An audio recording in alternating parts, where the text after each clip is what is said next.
Good morning, and thank you for joining Resilient You with Alicia Pozsony.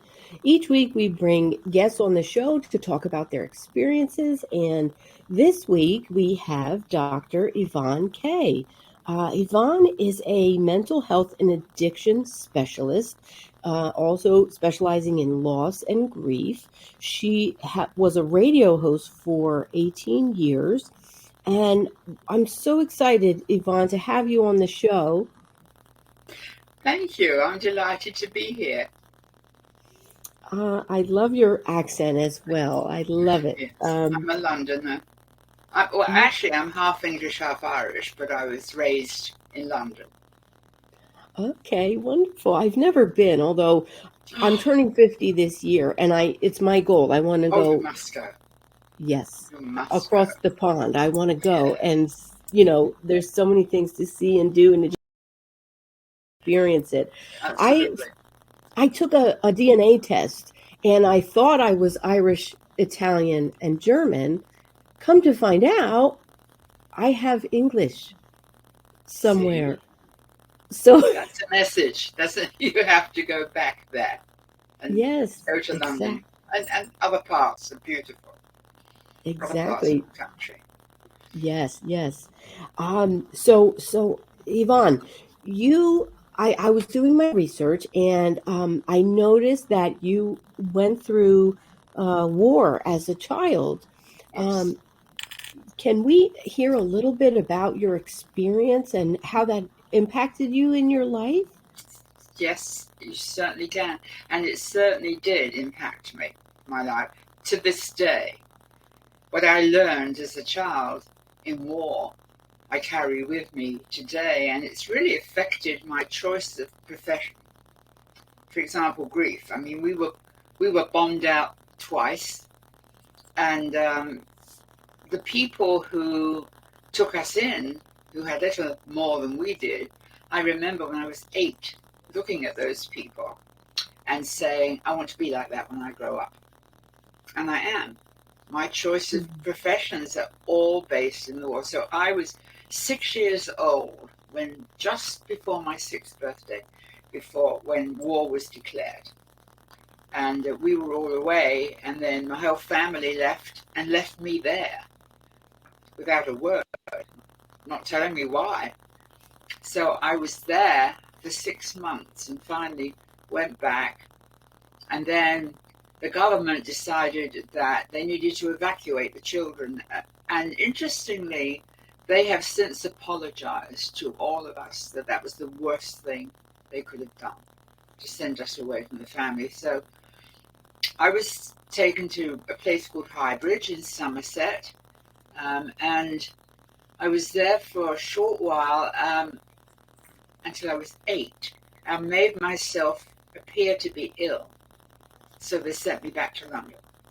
So I was there in the worst of the Blitz, but that's where I wanted to be.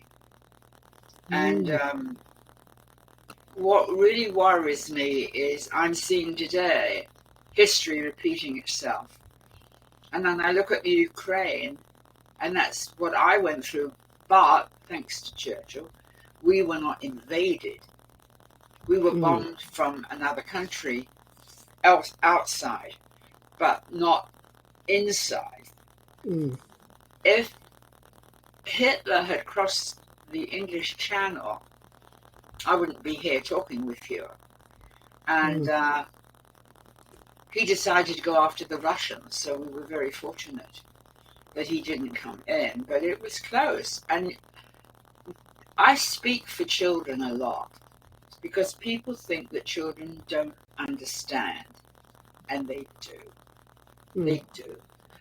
You know, my family was involved in rescues from the concentration camp. So I had a foster brother, George, who was rescued and came on the kinder transport, which was rescue children on trains. We adopted him. But they would talk about what happened in the camps. And I was a little girl, but I heard every word, and I understood it. So I tell people today, children understand. They don't think they don't get it, because they do. And it's really, really important that you're honest with them. I mean, I come from a family of secrets, so nobody would tell me anything about anything. So I heard it all. But the war, I still have PTSD, not as bad as I do have it, but that's another choice, you see. I have PTSD, so I work with veterans. And 14 members of my family went into combat. And one was taken prisoner by the Japanese. And so I have all this background, and I hate war, but I will stand by the veterans. I will stand by the military, because it's not their fault. They do as they're told. And we just had this thing in Congress and the Senate where they weren't going to pass a health law. And I was listening to the people who said, they raised all this money to send us to war, but then they couldn't find any money to treat us when we were injured. So I work with veterans, and I'm very honored to do so. My grief work, that's my passion. I work with all kinds of grief, but my specialty is working with families who've lost a child to death. And more specifically, the parents of murdered children. That's where my heart is. And I have so much respect for those people. I can't even put it into words, how much respect I have for them. And I'm in touch with a lot of them that aren't in treatment or anything anymore. I'm a consultant for the Compassionate Friends, which is an incredible organization for families who've lost a child in any way to death. So I'm very, very involved with that. So having my war experience and being involved with families who've lost children, I can't even explain how I was feeling with Uvalde when they came in with the AK-15s and killed those little ones. And then in Buffalo, in New York, and all the others that went before. So I'm a strong advocate about AK-15s, that they belong in the military and nowhere else. So, my life is multifaceted. I'm all over the place. Yeah, and it's wonderful that you're able to take your experiences and apply them to help others. I mean, that's something that I've always had a calling for myself. I wasn't a victim of a war. Thank goodness. In the traditional terms, but I had a war going on inside my house and in my life growing up. And so the trauma, was there. The lack of support, the lack of structure. My mother would at any moment, when you're talking about that being uprooted and not knowing anything and just being there, in my experience, I want to share that I had that. My mother, I would come home from school and my mother would say, let's go. Everything would be gone from the house. We would up and go, and it would be to a shelter or to another house or to stay with a friend. And, I remember at the age of 4 sleeping in a hallway with a light, like a fluorescent light above my head that would never shut off. I was in a crib that was too small for me, and it was urine soaked because of all the other kids who had been in it. And I remember saying to my mom, I want to go home. And she said, I'm doing what I can, you'll be okay. Just go to sleep. And we didn't have food. And I can't even tell you the conditions, but you talk about the concentration camps, being exposed to, such an extreme environment and PTSD. And, Yvonne, I just want to thank you again for being on my show. I love hearing the stories. And, I think that Resilient You, my show, is also there as a calling. And I'm so happy to be able to feature guests such as yourself, right? And we can help others. Yes. So when you were younger and you said that you were claiming to be sick because you wanted to be returned back to London, that sounds to me like a coping strategy. Oh, yes. That Very was much kind of so. innate to you, right? Because at that age, you had to have, very, very smart of you, but that's Mm-hmm. interesting. I Yeah. imagine, and we're all born with coping techniques, right? So it's important to understand them and look back. And so, how do you feel about that? Looking back, you said it was where you needed to be. Um, the bond with family, was that the thing that drew you back? You mean when I created this environment to get what I wanted? Is that what you're talking about? Yes, yes. Well, it was based on a lot of things. The people who I was a foster child to, the man, elderly, and he was very kind. He was like a grandfather. But his wife and his daughter were not. And so I had a doll. Her name was Queenie.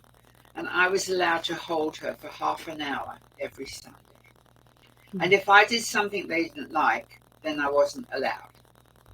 So I used to listen. They used to listen to the news. And when I heard that London was bombed, I was terrified and I would cry. So I was punished for that.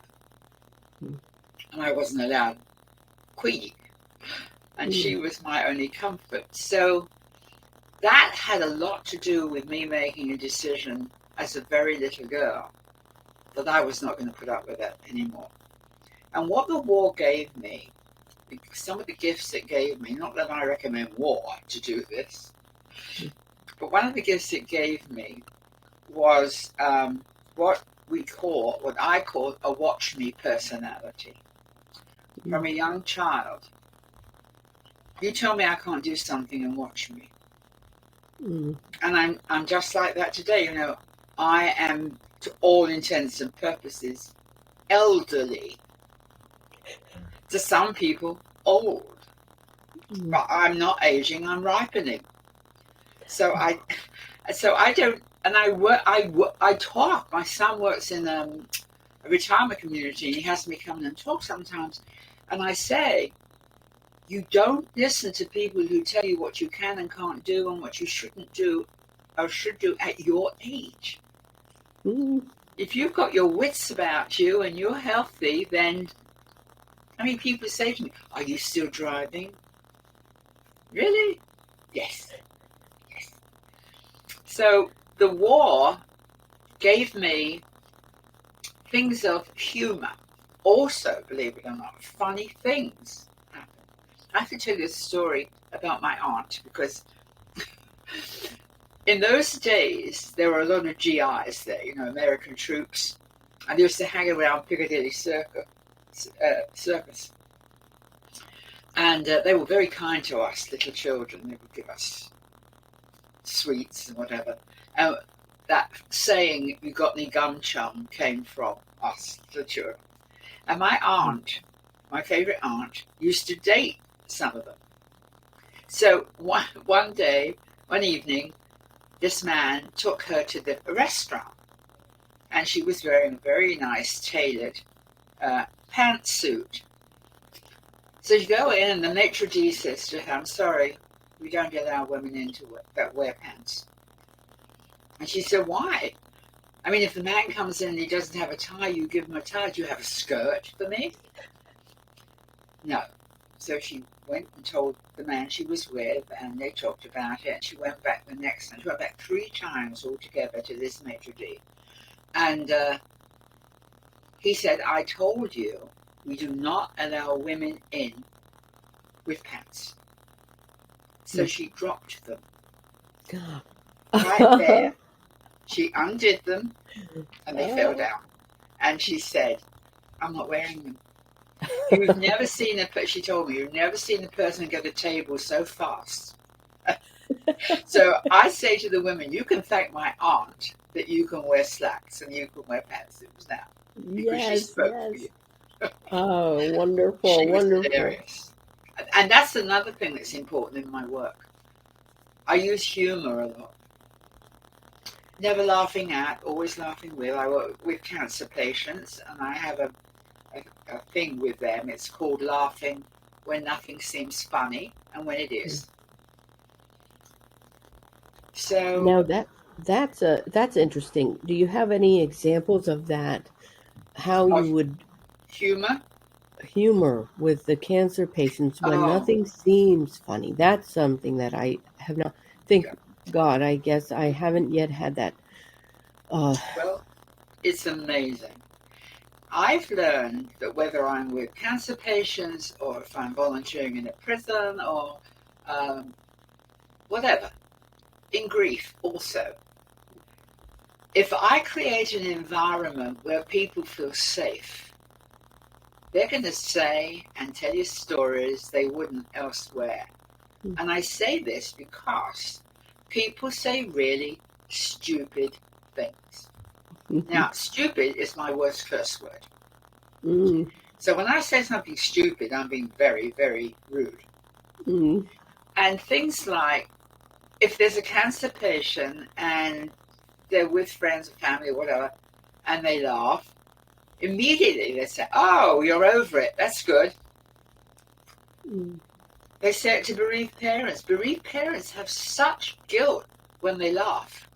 mm, So it's up to me and people like me to create that environment that they can say anything they like, including language. Some of the stories of most cancer patients, I mean, it's hysterical. They are absolutely hilarious.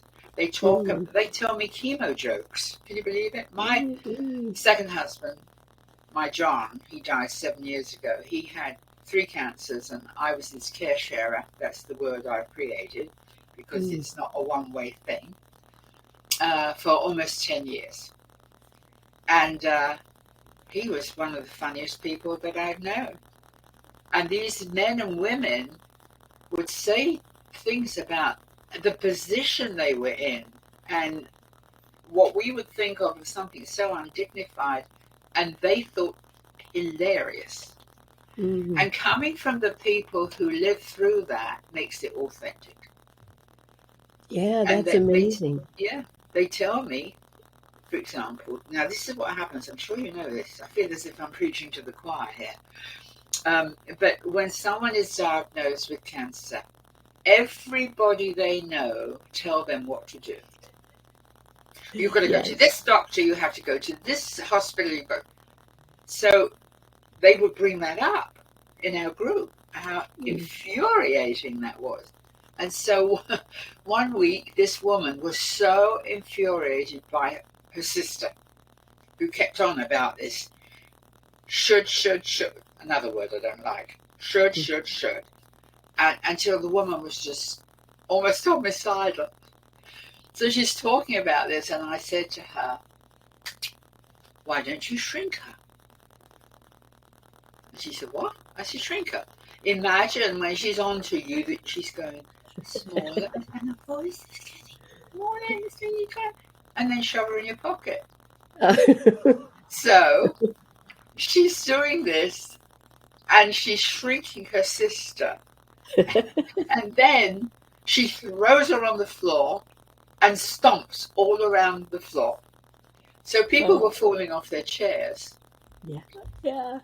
And How and it worked wonderful. for her because people don't understand that when you confuse people who are already in a state of almost horror about a Mm. diagnosis, you're only making matters worse.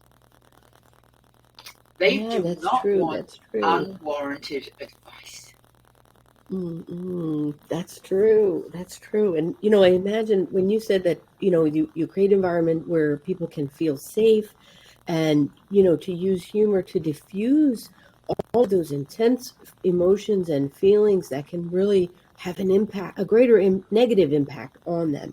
That's a wonderful, wonderful sentiment, and I hope all our listeners are can take that to heart. Even if they're not facing something as detrimental as that. That's a good. I love that, Yvonne. If someone is talking to you and belittling you or making you feel less than you should, and you know it isn't right in your heart and mind, try it. Try that as a technique. You can shrink them, and then you Yeah. can even stomp on them or put them in your pocket. I love it. I love it.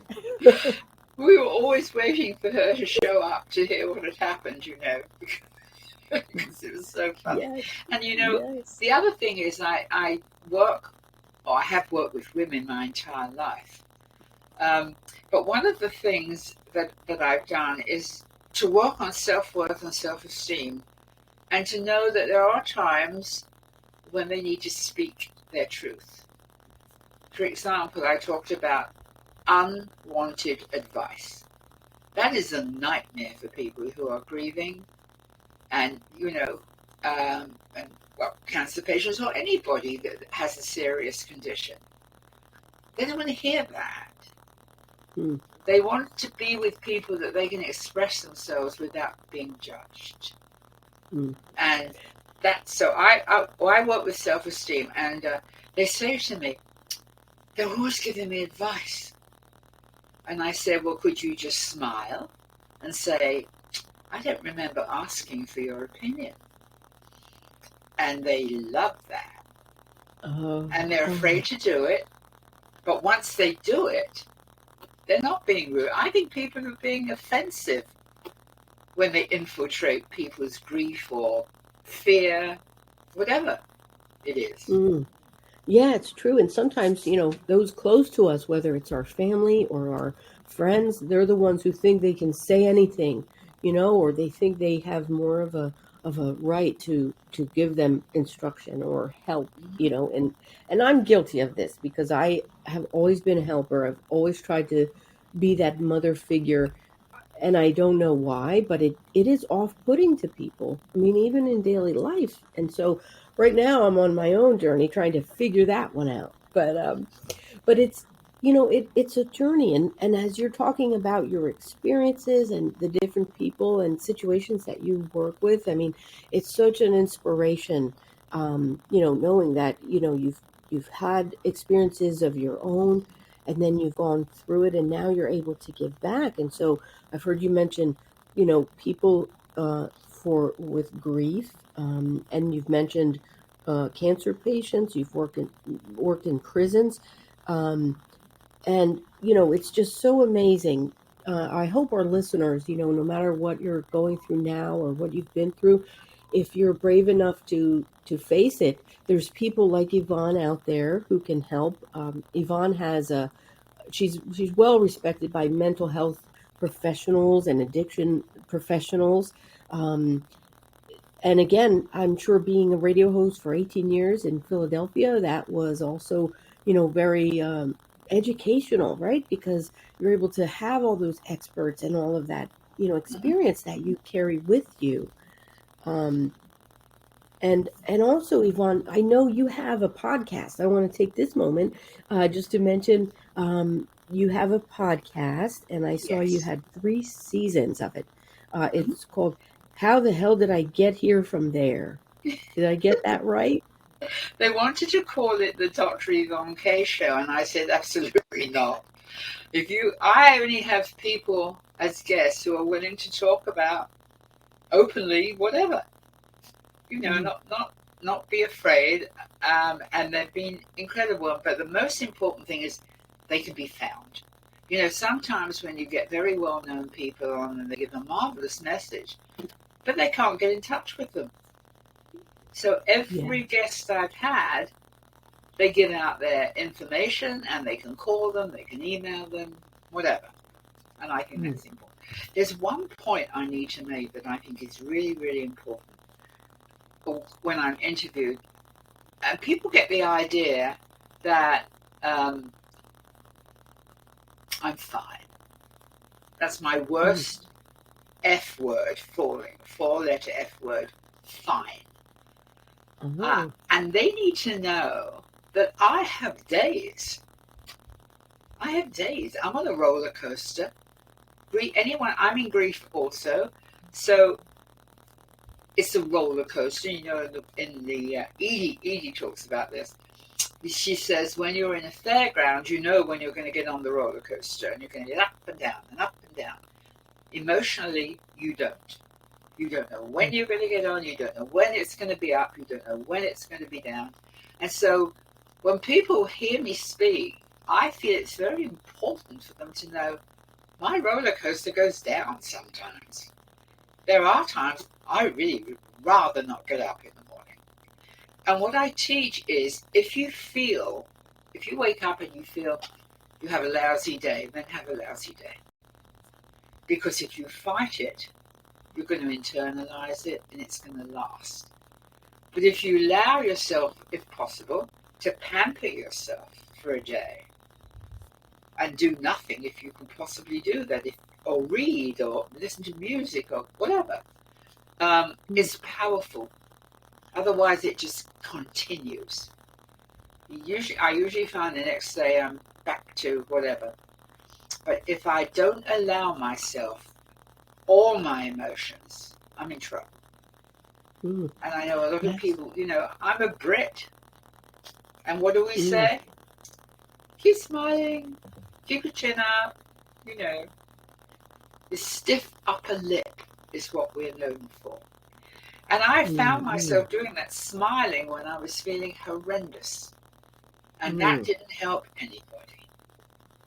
So I ask people what helps them. Laughter helps them. Music, without doubt, helps them. And when I work with the community at Living Room, which is a drug and alcohol rehab, I play a lot of music. I love all kinds of music. Some I don't quite understand. But at heart, I'm a rocker. And I have them listen to the lyrics of some of those songs from Bowie and Phil Collins. They're astonishing. And they respond to that. Wonderful. Yeah. So when you are working with the drug and addiction and the rehab, that's another subspecialty. And I'm just so amazed.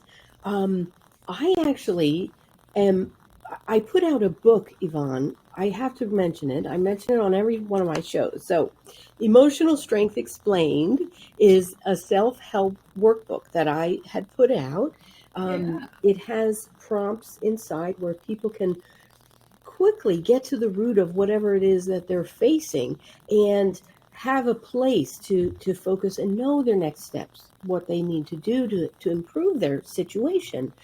And when you talked about, using music, that's something that that resonates with me because I've always loved music, and a lot of my friends and relationships, even the one with my husband, he's a musician, and so we ended up, using that as a bond. But one thing, when we empower ourselves with self-care, using things like music, for example,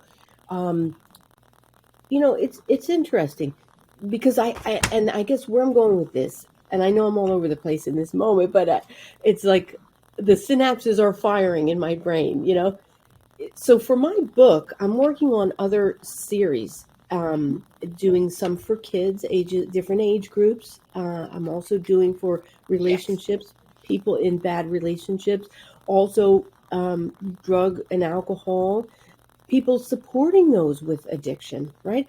And so it's very interesting to me to hear this, that you can use tools like music to really help empower ourselves, to get through it, right? To help ourselves, and we can even begin healing, right?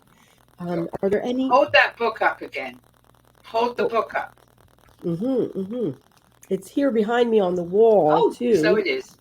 I want to buy one of those. You'll have to tell me where I can get it. Thank you. Well, it is available on Amazon. Oh, okay. I can get it. Yep, and it's also on my website, aliciapozony.com. And, thank you so much. I've had counselors say that this has helped people with needing, getting to it a little bit quicker, helping their clients, because it's, but it's good for beginners. It's good for people who are just starting out on their journey. And it's not a 300-page book, so it's a nice tool. Yes, But again, I'm so excited about what is up and coming. So again, if you don't mind, I might hit you up, Yvonne, when I get to that. Uh, absolutely. those subspecialties, because you know grief, for example. My cousin passed away, um, and today is his birthday, and as we're getting closer, I'm thinking of him and thinking of all the things. We both share August as our birthday month, and I realized how much he was in my life during the month of August, right? Because of both of our birthdays, and just we would Oh, talk right. about life, and we really had a connection that I really don't have with anyone else. Mm, And so, and I remember as a child, when at one point we lived in an apartment that was across from a cemetery, and I would look at the cemetery and I would wonder, what is it like to lose someone, to go to a funeral? Like, I didn't have that, so I always thought I might go walk over there and go to someone's funeral to see what it yeah, was like. sure. um, my mother, she wasn't fond of that, so I never did it. I was a respectful child, so I used to go and sit in the cemetery and read because it was so quiet and nobody could talk to me. yes, And you and yes. I have something in common, Uh-uh. a grasshopper brain. I have Oh, a grasshopper brain. I am boom, boom, boom, boom, all over the place. oh, I So I love it. appreciate that with you. Wonderful. You can follow along, then great. More. I'm so well. That's interesting. So, do you think that's a female thing, that we can think about multiple things and go down different paths quickly, or? It depends on, I can't just say men and women because my sons, for example, can do Mm, all that stuff. And wonderful. male friends, and my husband, John, was like that. And then there are some that have had it drummed into them what it has to be a man. Mm-hmm. So they Mm. don't get into that. I mean, it's not their fault. That's the way they've been raised, to be manly, whatever that is. Right. But Right. I'm very, I'm interested in working with men, but I prefer them to be with a man, with a male counselor. And then I Mm-hmm. prefer women to be with a woman. When I used to do groups, I always used to have a man come in and run the men's group, not me, Mm. Mm. because they look at life differently. I don't want to Mm-hmm. sound sexist, but they do. What's been drummed into them as children, that certainly little boys don't cry. That's the bigger Mm. thing. Do not cry. And you've always got your fists. Yeah. Take care of business with your fists. So they've been raised in that thought process. Whereas girls are said, they can cry and whatever. I don't like any of that stuff.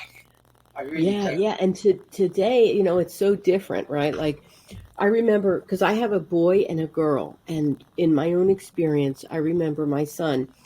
There was a little girl who was saying, "You can't come up here on this playground," and he said, "I can come up. We all can use this playground," and he made his way through. Well, she hit him, and then he hit her back. He was 5, and of course he got uh you know at school they had a no bullying policy, so they said you can't do that, and he got a consequence for that. Mhm. Well, from that point on, I realized my son appreciated equality, and he never would hit a girl. But then he had a little sister, and his little sister is, I won't say scrappy, but she stands up for herself. So when they were starting, he was 10 and she was 5 and they were at it, I look over and they're wrestling together on the ground. Like, she was standing up for herself. And he was like, "You don't want me to use my full force on you, right, Emily?" And so she's, "Just try me," she says, and you There could you just go. imagine this girl. So she wore dresses and bows in her hair until she was about 5. And at that point, she changed. and then he changed.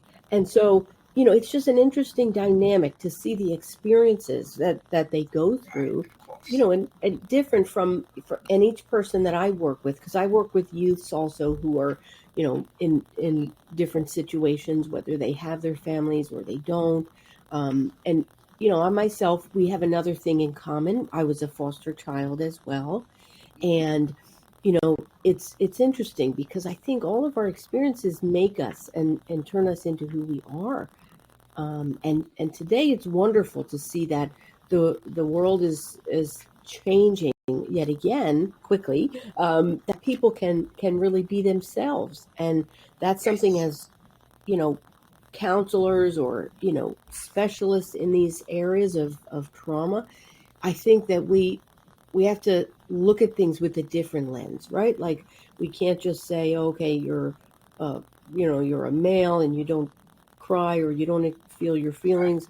A lot of I, it's still there though, right? So that generational thing is coming down, and it's hard. I think a lot of times for people to feel their feelings and deal with what they have and grow. But um, Yes, you're so right. I'm a feminist and have been for years, and so are my sons. mm, They definitely are into. I mean, they were horrified when this was handed down from the Supreme Court, and my two mm, daughters, of course. But I really respect the way that they will speak up for women, and their mm, wives are very grateful to me because of the way that they are.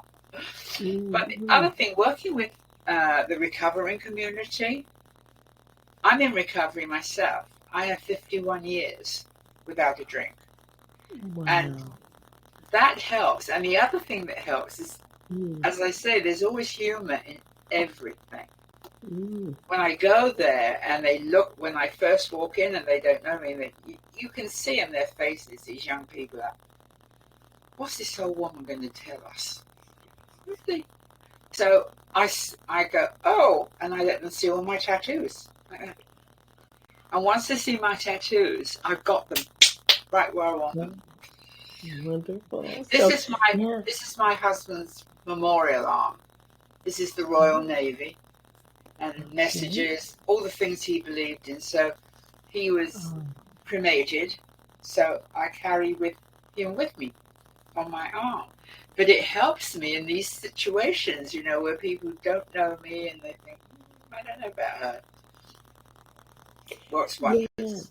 It The was worth it. connection, right, right. So if you're listening right now and you want to find a way to connect with someone in your life, just as Yvonne has shared an example of how to connect despite the difference in age, there are ways. You have to be able to, be open in your mind to Oh, yeah. those things, right? So Yes. relationships, for example, if people are not connecting, there's ways you can connect. If you've ever once connected, you can go back to those ways, right? If you used to do something and you don't do that anymore, go back, go bowling, or take that time to reconnect and rekindle. And if there's a connection with a sibling or a parent or someone else in your life, if you have you know that thing that's keeping you apart, consider what you might do to connect, because life is short. And for me, we all have our core beliefs, and sometimes they're very different from those of another, but we're all here and we're all human. And I think that you know life is too short to have negativity, to have trouble. If we look at others, we can learn from them, and that's Hmm. that's something wonderful. um Humor, I've always been witty, right? Like, in those moments of tension, I'll come out with this witty comment, and it just kind of lightens things. It has been helpful. um Yeah.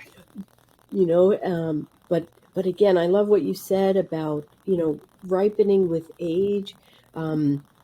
It's true. Like, we don't have to be set to other people's expectations. We can you know be ourselves and still get through things. We can use humor. um Yvonne has shared that we can have passion about life and work on our self-worth, our self-esteem. Um, it's important to speak our truth. If you feel bad and you're having a lousy day, don't fight it. Take the time and empower yourself with some self-care. Um, There's Laughter helps. something else I'm working on now, Hmm.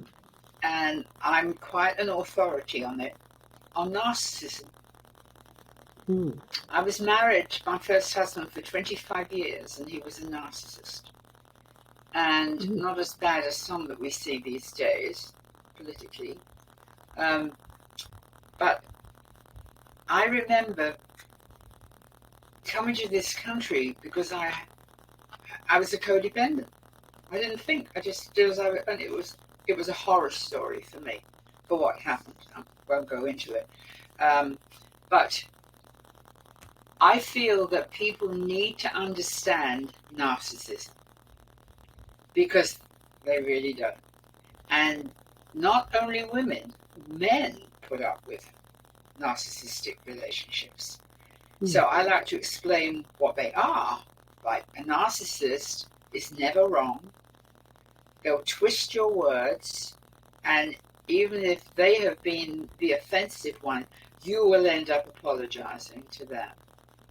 And then you might get this minute or two of being very, very self-aware, and then back right down again. So I want to do a series of short videos on narcissism, because I really want people to understand and how they can deal with it and how they can remove themselves from it. You know, when I got divorced, that's when my life began. And I tell people there is no shame in recognizing what it is and understanding that you can actually do something about it, because it is rampant. Just recently, you talked about your cousin. My cousin Linda died, and her mother, my Aunt Frida, was without doubt the most unpleasant, vicious woman I've ever known. She was hateful. We all know someone like that. Hateful. And she had two children. She had Linda and she had her son. The son was the prince. Mm-hmm. She tortured that woman for her whole life. And my cousin Karen, my favorite cousin, we would always be there for Linda. And she and I, Karen and I, took on my aunt. So she learned not to mess with us. That woman lived to 106. What? And tormented her. And so when she died, the whole family is thinking, oh, now Linda can have a life. Right? Wow. 1 year she developed the most vicious cancer, untreatable, having gone through all those years with this narcissistic woman who I can't even explain. She was that bad. She almost killed me once. My grandmother was living, well, she was dying with us. And I was 12 and I was sitting on the bed holding her hand. And my aunt had a row with somebody. And she went out, she threw a brick through the window. Now her mother's lying there dying. And it just missed me. Just missed me. And she was just, well, you can't cure a narcissist. It's almost impossible. But that with Linda's death, which is only a couple of months ago, really urged me on to talk about this narcissism. The history of it, what it does, to recognize it. It's powerful stuff. Yeah, one of the things, my mother was mentally ill, and when my stepfather, he was a police detective, and he wanted to save her, and fix her. So he started researching, and he started looking into her behaviors and her actions and trying to put a diagnosis on it, because she wouldn't go for help. And she was like that. She would pick a fight, and then she would she was never wrong. And there were other issues with her. She wasn't, I don't know, narcissistic or not, but she was different. But the reason I bring it up is because we all do that, right? We have a person that we know and love, or maybe we love to hate, and we try to fix them or understand it. And, we go day by day. Maybe they're our relative. And so we think we have to put up with them. And in some cases we do. I had a client who, it was her sister, and her sister was, constantly causing this drama in her life. And she was able to come to a point where she was open to realizing the pain that was happening to her. And, so that's wonderful. I think a series of videos like that would really help a lot of people.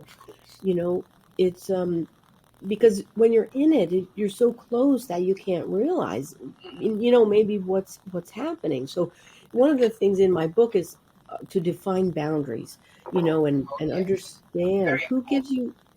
who gives you support and who does not. And Mhm. it's there's simple things that, people can do to really make a Right. change for themselves, and Yes. We knowing had mental illness in knowing my family, and it was totally different. Totally different from yeah, this yeah, particular situation. And we have to learn the difference. We really do. yeah. Was And that's the thing where connecting with others, it's really important, to be able to go outside of your comfort zone, right? yeah, So very it's much like, so. yeah, care for yourself Yeah. and be open. um I Again, believe in I know. support groups. I absolutely believe in support groups. There are mental health support groups, there's grief, compassionate friends, parents of murdered children, AA, NA, OA, GA, all the A's. And they're important to people. If someone wants to see me, a bereaved parent, I encourage them to go to the compassionate friends first, because sometimes that's enough Mm-hmm. to be with people Yeah. who've gone through what they've gone through. It's very, very important. And I always get someone to meet them the first time that they go. And sometimes they don't need to see me. It's Wow. enough. So I had someone who I had worked with in another arena, and she was at a loss. She had an autistic child, but her niece was killed by gun violence, and she and her sister were both, you know, at a loss where they couldn't function. They every day they thought about this incident that happened, and they just couldn't get over it, couldn't process it even. So is this is that what is that group? The compassionate Compassionate friends, Friends? yeah, or Is the that parent or the families of murdered children. Either one of those would help. okay? We'll And have to they're share those. everywhere. They We'll have to share started, those. yeah, the compassionate friends started in England with a hospital um, chaplain talking with three women who had had stillborn babies, and there was Mm, nothing. And from that mm, conversation around the kitchen table with him and three women, Compassionate Friends was born. And it's in every country of the world. Everywhere. wonderful. Mhm. Wow. So My all I my have to do is mother. to look up, Google it, and you can find your local meetings. Yeah, so that's interesting. My mother had a younger brother, and when the little boy baby, the parents were, and my mother was 10 at that time, and when they came home, it was about midnight. My grandmother accused my mother of murdering the baby, Oh my. and my but the baby had died, I guess, crib death is what they said. Yeah. Little Tommy was, I don't know how old he was. I have it in the records, but the fact that the mother was, my grandmother was blaming her daughter for this, and my poor mom, who was Oh, 10 years old at the time, you know, it, it's something that carried through both of their lives mhm. all those years, Oh, and they I'm never sure. spoke of it. They Oh, it was just, so imagine if they had known of a support group like that could help. That's, That's terrible. What a dreadful thing to live with, really. yes, And of course, exactly. grief and loss is much bigger. It's not just death.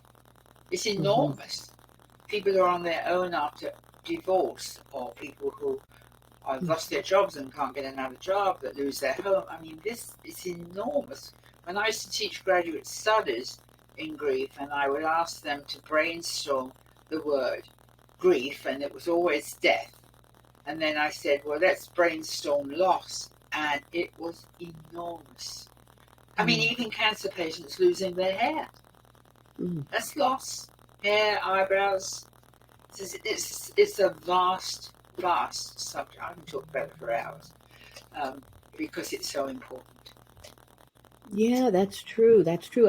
I was a career counselor for many years, and people would ask and express themselves in terms of what they're going through and their worries, their fears, and despite the fact they were making changes to improve themselves professionally by doing a resume or preparing for interviewing and things like that to support them, even myself, there was one position that I had gotten let go from, and I had completed the work.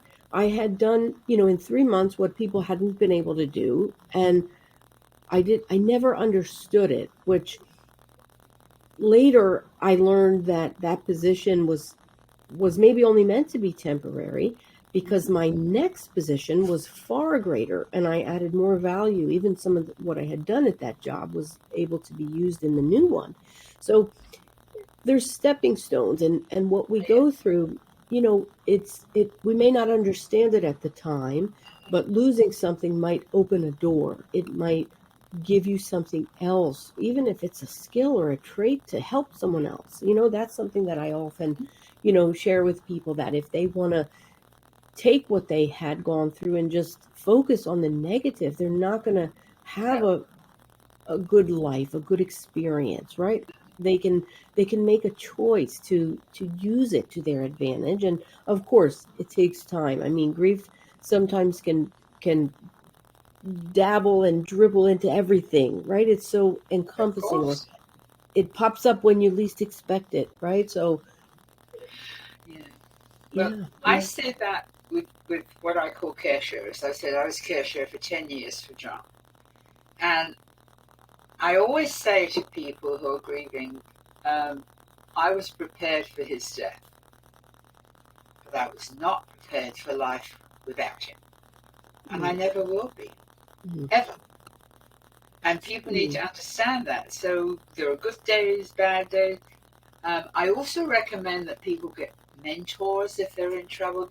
I don't know if you can see this. This is my mentor. I never met him. Oh. And his name is Dr. Viktor Frankl. And he wrote a little book called Man's Search for Meaning. And that book changed my life.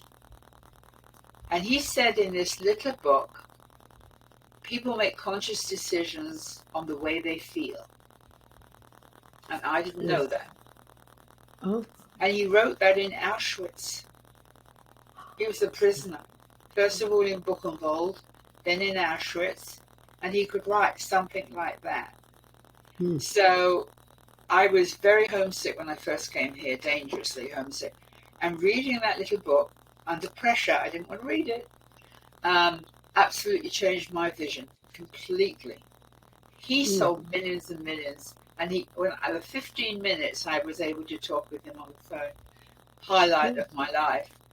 And he was amazed at how that book was. And so the whole book, as I see it, is about choice.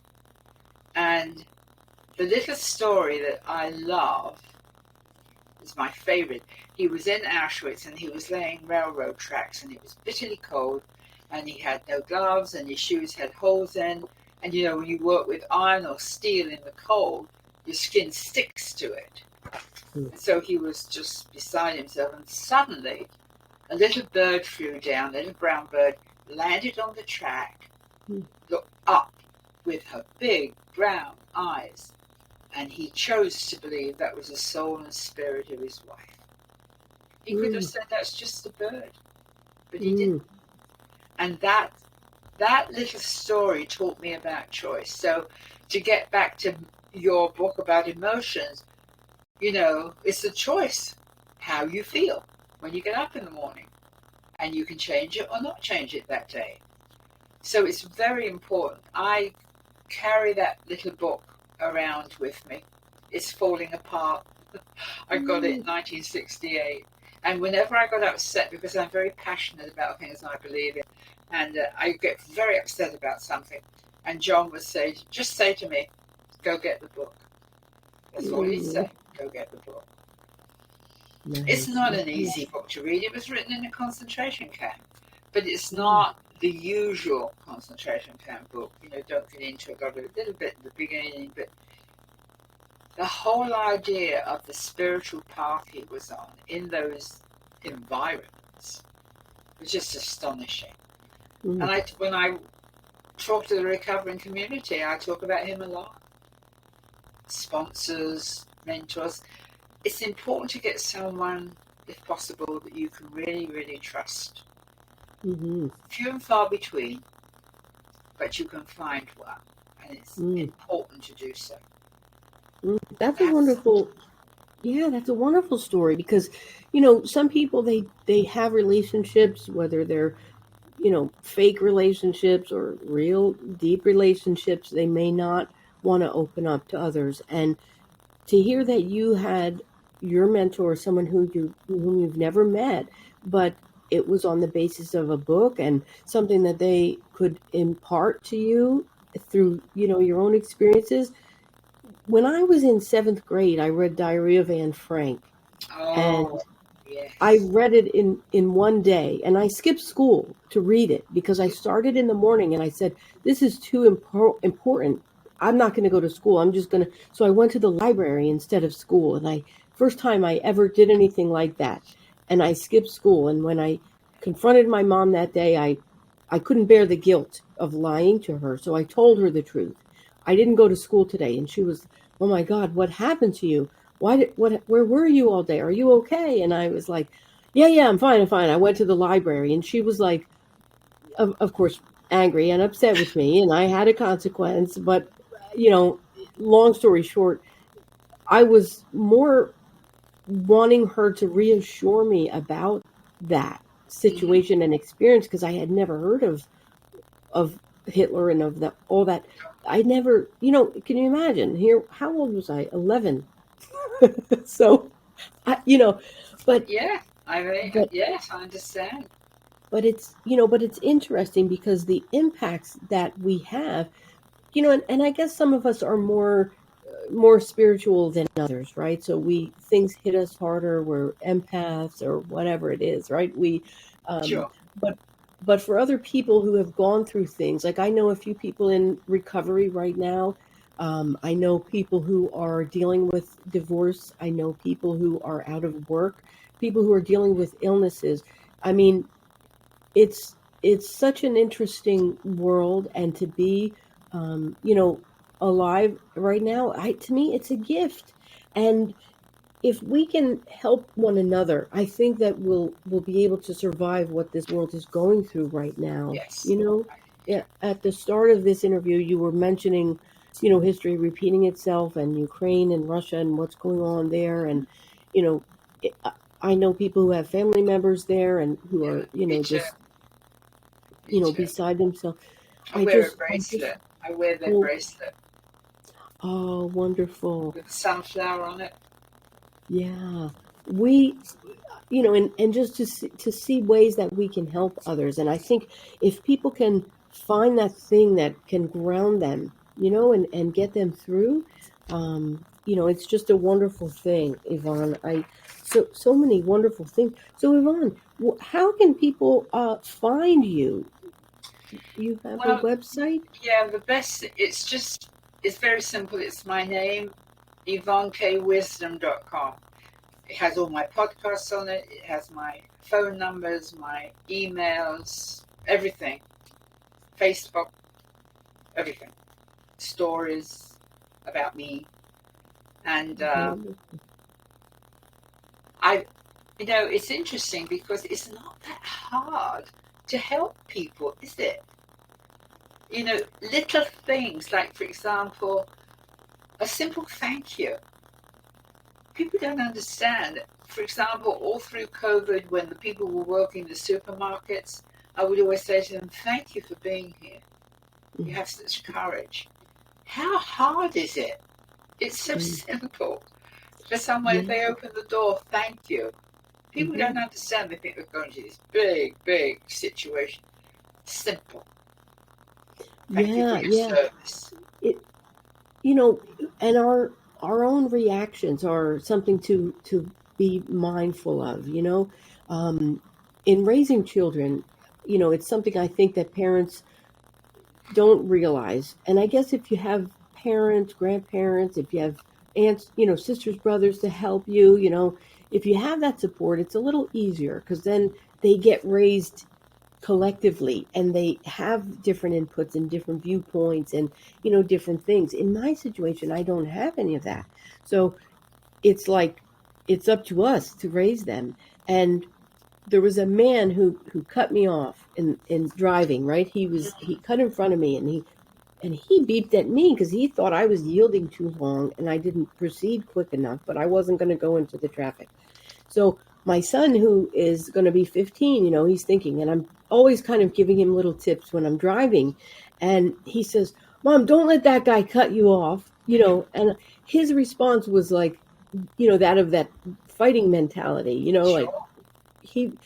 he says, you were ahead of him, you should go. And I said, no, honey, I'm taking safety as my choice. If he's in a hurry, who knows what his situation is, but maybe he's late for work. And, it was like I kind of gave him the benefit of the doubt instead of getting angry. And, just knowing that people are going through different things. And so it's true. Every little bit of kindness we can impart on others is very, very important. You may say thank you to that person, and it might lift their spirits to then help someone else or go take that into the world, into their day. And it causes a chain reaction. I believe that. It's so simple. People make such a big deal out of this, and it's just common courtesy, really, in a lot of ways. And then if I ever see anyone that's got a cap on with Vietnam veteran or Korea or Afghanistan, I always thank them for their service. Yeah, and they look at me in surprise. Some of them. I say to them, don't people say that to you? No. When I do it, because I do it too, they are really appreciative of it. It means something to them to know that we have some sort of an idea that they gave up something of themselves for us in our freedoms. Right. It's so true. It's like, and having a son, I think, okay, if he were called to war, of course that has done something to me too, right? Because it's you see it in a different way. Your perception changes, right? So again, those things that we go through. So Yvonne, I loved our conversation. We have talked about so many things, and is there anything else that you feel you want to share with our listeners in regard to resiliency or? Yeah, only to look at what's available if you are worried, upset about something. And oftentimes people say, well, I don't want to call you, I don't want to bother you. You can always pay it back later. When I was going through a disaster, when John was diagnosed and all these things happened, I took whatever I could. And now I pay it back. It's the same with AA. All those years I've been in the program, I'm only there to pay it back now for people that help me so much. So take care of yourselves. That's very, very important. And if there's anything that's bothering you, look to how you can alleviate that situation, because otherwise it becomes toxic. And if you have a lot of toxic people in your life, call me. because you have to get rid of them. I don't have many toxic people in my life anymore, but then I'm much older than most of you. And I find that people don't take advantage of this marvelous thing called friendship. See, I think friendship is the basis of love. A real friendship. And a friendship is a mutual thing. They're there for one another. And I'm blessed that I have several of those in my life. So it's very, very important. And you have the right to be here. I say to people, you have the right to be here. Don't make a mountain out of a molehill, because that's what we do. We take a small issue and make it enormous rather than look at the core. Be honest with yourself. So important. And have another life. Have fun. Laughter, music, dancing, whatever. Just have fun. That sounds wonderful, doesn't it, people? We want to have pleasure in our life. We want to have fun. I mean, life is hard enough as it is, right? So let's, if you have goals or dreams, you can get there. You have to just listen to Yvonne. If you're worried or upset, call, take advantage of what's out there. You can always pay it back later. Sure. If you have toxic people in your life, that's a little more tricky. But, I had to remove someone from my life who was toxic, and it was a relative. And it took about eight tries, 8 tries of bouncing back, saying, oh, it'll be fine. I'm okay. I can deal with this. I can put up with their behavior or my feelings that are coming after our conversations. I can, but eventually I became strong enough to understand that it was really affecting me in a negative way. Yeah. And whatever love or stigma or idea that I was supposed to have that person in my life because they were a blood relation, it didn't override the negativity that I had in my life. And when I finally gave it up, and I believe in God, and so I went to church, and the message of that church that day was, there are storms in our life, and they're there for a reason, and we're supposed to come out the other end stronger, and we can. And that was a direct relation to what had been happening. Those conversations with this person, it was a storm, and it was just, it stayed over my head for years. Well, without getting into much more detail than that, when that was lifted and I was true to myself, so many paths opened, so many doors opened. I became happier in my other relationships with people. And, it was just a wonder. If anybody is interested in learning from this, let me know. I'm glad to talk with you one-on-one. Yes, me too. Good. So, where are you located? Where are you? So I am located physically in New Jersey, over not far from Bucks County, I think, right? Are you in Bucks County, PA? No, I'm in Montgomery County. Montgomery. Okay. So that's a bit further. I was out in Montgomery County for baseball over the summer. Oh. So, yes. Well, I'm what you call soccer and I call football. I'm a football nut. Okay. Huge fan, and because England just beat Germany, so the women are so happy. And also a Harry Potter fan. Huge Harry Potter. Yes. Big time. Yeah. Yes. We just recirculated. We watched 2 of the episodes, so we're going to rewatch them again as a family activity.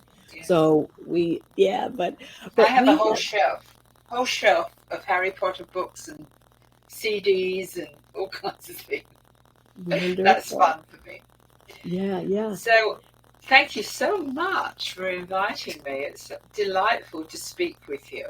Thank you. Oh, thank you, Yvonne. And when you have your, those series of videos on narcissistic behaviors, yes. Let me know. And, we're glad to have you again on the show.